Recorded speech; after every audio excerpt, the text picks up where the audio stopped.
প্রধান বিরোধী দল কংগ্রেসের জোরালো আপত্তির মুখে এক দেশ এক নির্বাচন ব্যবস্থা প্রবর্তনের প্রস্তাব পাশ করেছে ভারতের মন্ত্রিসভা। এই প্রস্তাব অনুযায়ী বিশ্বের বৃহত্তম গণতন্ত্রের দেশটির লোকসভা অর্থাৎ সাধারণ নির্বাচন এবং সব বিধানসভার নির্বাচন একযোগে আয়োজন করা হবে, যার বিল পার্লামেন্টের শীতকালীন অধিবেশনে তোলা হতে পারে।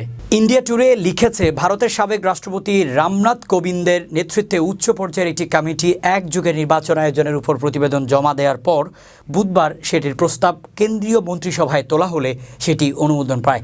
হিন্দুস্তান টাইমস লিখেছে, মন্ত্রিসভার এই সিদ্ধান্তের বিষয়ে সংবাদ সম্মেলনে ভারতের কেন্দ্রীয় তথ্য ও সম্প্রচার মন্ত্রী অশ্বিনী বৈষ্ণব বলেন, এক দেশ এক নির্বাচন ব্যবস্থা দুটি ধাপে বাস্তবায়িত হবে। এই প্রস্তাব বেশিরভাগ রাজনৈতিক দলের সমর্থন পেয়েছে। তিনি বলেন, বিরোধীরা অভ্যন্তরীণ চাপ অনুভব শুরু করতে পারে, কারণ পরামর্শ কমিটি কাজ শুরু করার পর জরিপে অংশ নেওয়া ৮০%-এরও বেশি মানুষ এই প্রস্তাবের পক্ষে ইতিবাচক সমর্থন দিয়েছেন, বিশেষ করে তরুণরা।